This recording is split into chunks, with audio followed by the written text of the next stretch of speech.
welcome to Let's Talk, a podcast series produced by Hazel and Betty Ford. I'm your host, William C. Moyers, and today this is a special, actually, it's not just special, but it's a unique podcast because it's the first time we've offered it in Spanish. Well, at least mostly in Spanish, thanks to my colleague, Emilio Angulo, a family program professional at the Betty Ford Center in California, who will combine his clinical and bilingual expertise to help our guests share their story of hope. Welcome, Emilio. Thank you for being there today to offer your linguistic talents to our conversation. Thank you, William. Thank you for having me. Appreciate it. And buen día to Juanita y José. Buen día. Hola. Buenos días, ¿cómo están? Hola. And their son, Edgar, joins us today. Hello, Edgar. How are you? How's it going? Pretty good. And yourself? I'm doing okay, thanks. Thank you all for being with us today. So we've never done a Let's Talk podcast in Spanish before, so I'm going to ask that we pause for just a minute and please pray for us. Let's talk first with Juanita. Juanita, you raised your son with a big commitment to his well-being. Did you ever imagine that he would develop a problem with drugs? Nunca pensé que iba yo a tener ese problema en casa. Como pensé más que nada en darle lo básico, mi amor eterno y todo lo que yo pueda ayudar, ¿verdad? Entonces, pues no, básicamente lo pensé yo o pienso que le di lo mejor que pude en su tiempo de crecer, los consejos, todo. Pero sí, nunca pensé estar en esta situación de problemas. So, William, Juanita says that, no, she never thought this would be. She raised them the best that she possibly could with love and discipline and thought she'd give Edgar everything she possibly could in regards to raising him, within her family system. Thank you. And Jose, did you ever have any idea that your son Edgar was developing a problem with substances? Sufriendo, no llegué a pensar eso. Sí llegué a pensar que a lo mejor se fumaba un cigarrito por allá de vez en cuando con los cuates, hasta ahí, pero a llegar a ese extremo, la verdad, nunca pensé y no me lo imaginé. So Jose's response is that he never thought that his son Edgar was either suffering or addicted to substances, but he did from time to time have thoughts that he may be smoking, a joint here or there with his pals, but never in his wildest dreams did he think he was suffering, with addiction. Edgar, how did you hide your substance use from your parents? Not spending a lot of time at home, and my schedule for work actually helped a lot because by the time I would get home, they'd be asleep. A lot of Visine, that's for sure. And just trying to act as normal as possible when I was around them and kept cooperating at home with what I had to cooperate with. So I guess that kind of covered it up for me, but I've always been the sneaky type when it came to that. Juanita, did you understand what addiction is? Antes de estar en esta situación, no. En realidad yo la adicción lo miraba ahora sí como, pues, allá los marihuanos, allá los adictos y ya. No sabía yo ninguna información de la adicción. So Juanita's response is no, she had no clue about what addiction was, but she would just refer to addiction was like, oh, that's that drug addict on that end, and that's that alcoholic on the other. And that's as far as she knew about addiction. And Jose, when Edgar finally admitted that he had a problem, were you surprised? Sí me sorprendí, no tanto porque también ignoraba la situación del problema, qué tan difícil era su adicción, ¿cómo te diré? Qué tan fuerte era la adicción. O sea, no sabía que estaba pasando por eso, ignoraba que en las mañanas se levantaba y ocupaba su herramienta de trabajo, su droga para poder funcionar. Ignoraba. So Jose's response was that he was surprised because he was, in a sense, somewhat ignoring the fact that his son was, having a function on a daily basis by using this substance. So part of it was that he just didn't have any information, so he really wasn't aware. Edgar, what happened when you finally did ask your parents for help? How did that happen for you? I felt stuck. I didn't know what to do anymore, and I really just needed help. So I built up the courage to ask them, and they did their best to give me the help that I needed. And the most important part is that they were being supportive about the change. And so ultimately you ended up, as you've been sharing with us before, you went to the Betty Ford Center and received treatment. And at some point along the way, your parents, Juanita and Jose, attended the family program. Not just the family program, but I believe you were both the first family members to attend the Spanish family program. Is that correct? Yes, William, it is correct. We launched our first family program in September, and our first participants were Juanita and Jose in October of 2020. In October of 2020. So we're now in August of 21, so a little over a year ago. Juanita, were you nervous to go to the family program? Fíjese que no estaba nada de nerviosa. En realidad, cuando ya descubrí que mi hijo necesitaba ayuda, yo también hice por informarme lo más que podía, tanto para pues aprender yo, porque pues, no estaba yo totalmente a ciegas, no sabía nada. Y cuando se estuvo ese programa, dije, vámonos, de ahí soy. Well, Juanita's response is that no, she was not nervous at all. Once she knew that her son had a problem, she jumped at the idea that she also wanted to participate in a virtual family program, because she also said, I want to know as much as I possibly can to be able to support my son. Mm-hmm. And what did Juanita learn at the family program? Bueno, lo primero que aprendí, aprendí que la adicción es una enfermedad, que no sabía yo de eso en realidad. Aprendí también que pues no discrimina, ¿verdad? Y que pues así como unas personas pueden entrar, otras no pueden salir. Y también aprendí que si él necesitaba ayuda, yo también necesitaba ayuda, porque igual estaba ignorante en eso, y el aprender mucho de la adicción a mí me ayudó para informarme a mí, ayudarme a mí y poder seguir apoyando a mi hijo en su recuperación. So Juanita's response, William, is the first thing is that she was able to understand that addiction is a disease.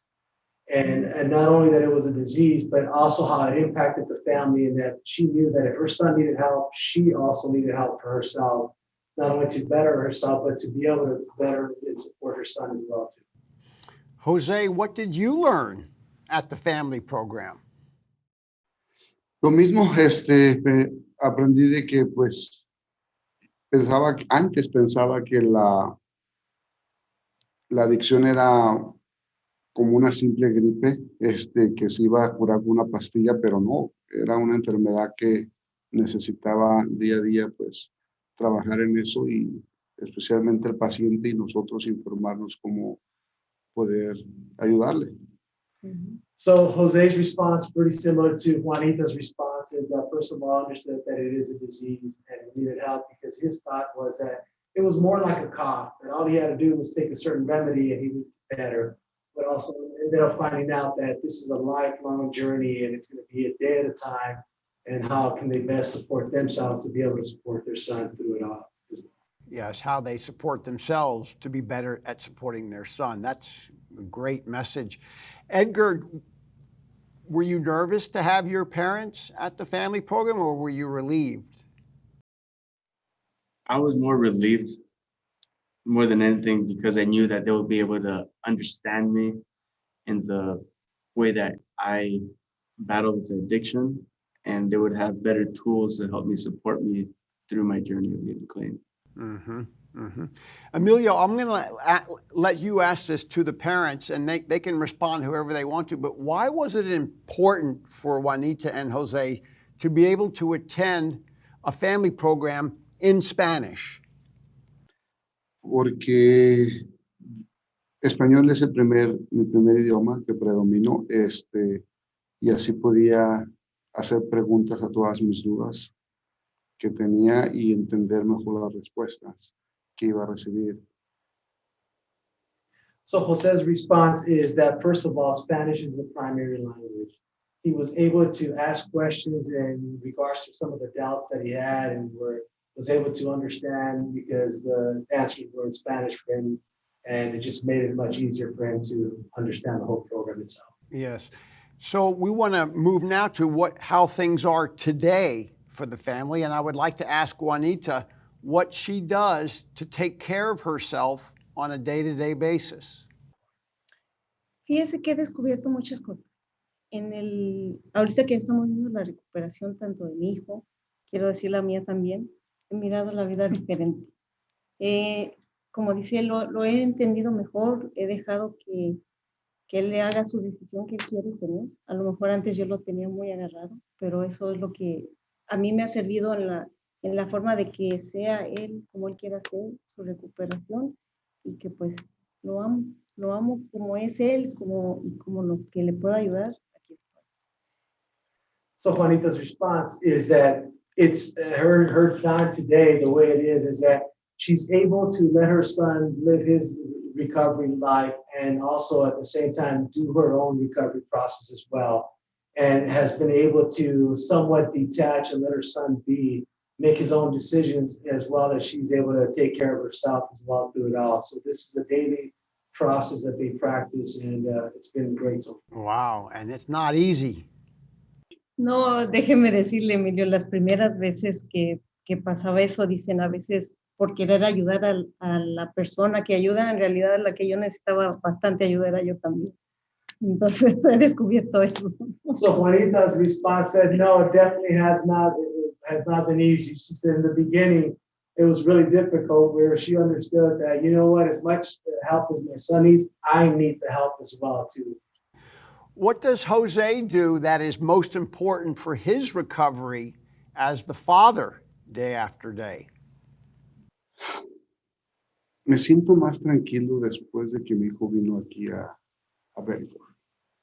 Prácticamente siento que salió con las herramientas, siento que él tocó el fondo que tuvo que tocar y ya sabe lo bueno y sabe lo malo. Y prácticamente lo entiendo y oro por él.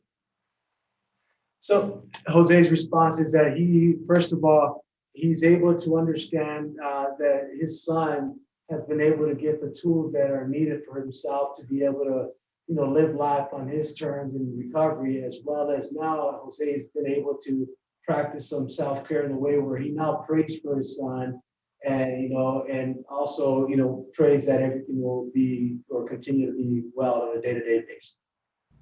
Edgar, as you sit there listening to your parents, being in the same room with them, hearing them share today, how does that make you feel? It gives me a sense of acceptance in what I went through and support, and also a little bit of protection, knowing that if I need help in that dilemma that I'm in, I could always go to them and they could give me a solid answer and the right decision to do. And it's like a backup plan for me. It feels nice having that lending hand there. Yes.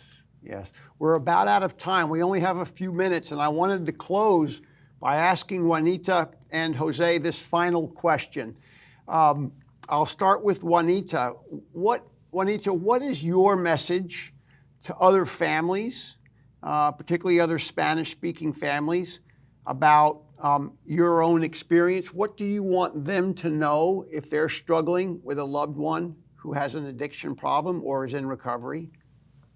Bueno, el mensaje que yo quiero pasar es que a veces en nuestro punto de desesperación no sabemos a dónde ir, no sabemos con quién dirigirnos, dónde buscar ayuda. Entonces, decirles que la ayuda está ahí, que ahora sí que dejar la desesperación a un lado y enfocarnos en buscar ayuda. En el idioma que sea, mientras ayuda, buscarla. No están solos, Esperanzas hay, esperanzas hay. So Juanita's response to the question, William, is that first of all, that when you're at the lowest and you're desperate moments there, that you put that aside and you reach out for help, whether it's in Spanish or in English, that you reach out for help and it's out there. And to also know that you are not alone. The hope is there. Que no están solos, que no están solos. Es difícil. Muchas veces el qué dirán importa mucho, pero no, aquí el punto es tu familia, enfocar en la ayuda a tu ser querido y tratar de ayudarlo y enfocarte en él. Como les digo, ayuda hay, es de buscarla y enfocarte en lo que quieres hacer. Una familia normal. So Jose's response is first thing is that to know that you're not alone. You know, you're not alone in this. And also too is that when you are at your lowest, that family is important and to do whatever you can to support your loved one by finding the help as well that you need. And, you know, because at the end of the day, family is what matters. Family that matters. That's certainly a inspiring conclusion, an inspiring message of hope to our viewers today. And please, if you would, translate and tell them how grateful all of us at Hazel and Betty Ford are for their willingness, their strength to stand up and speak out and share their story to benefit other people. So por toda de nosotros aquí en la Hazel and Betty Ford Foundation, estamos bien agradecidos que están aquí con nosotros y compartiendo sus historias y testimonio para las otras familias que un día quizás reciban ayuda que ellos necesitan. Muchas gracias por tenernos aquí y la meta es eso, que el mensaje llegue y se beneficien familias que necesitan ayuda. Esa es nuestro meta y la paga, prácticamente. ¿Puedo agregar algo? Sí. Sí, eso sí, yo estoy muy agradecida con Betty Ford también. De igual manera, así como ayudaron a mi hijo, yo siento la necesidad de poder mandar el mensaje a otras familias y pues si podemos ayudarle a una familia, ya me siento mejor que pagar con toda la ayuda que le dieron a mi familia, a mi hijo en especial, a mí, a mi esposo, a todos. Gracias, Betty Ford también. Gracias. And their response to it all is that you're welcome and that they're so grateful for them being here. And also too is that they're so grateful that today they're able to at least pass on a message, you know, the goal is to hopefully help one other family. If they can help one other family, they've done their part and they'll continue to be available to provide any sort of help and service to the Hazel and Betty Ford Foundation. Thank you, Juanita and Jose. Thank you, Edgar, for being with us today. And thank you, Emilio, not only for helping this family to carry their message of hope and healing today, but also for your work to transform the lives of people like this family that's been with us today. Thanks for being with us. Thanks for carrying the message. Gracias. Thank you. Yeah. And thanks to you, our audience, for joining us. Remember, as you've just heard, addiction does not discriminate, and neither should recovery. Addiction affects people of all cultures and languages and communities, but treatment does work and recovery is possible in any language and in any culture. So don't wait if you or a loved one needs help. Ask for help. Do it now. It's okay. I'm your host, William C. Moyers. I hope you'll join us for another edition of Let's Talk. See you soon.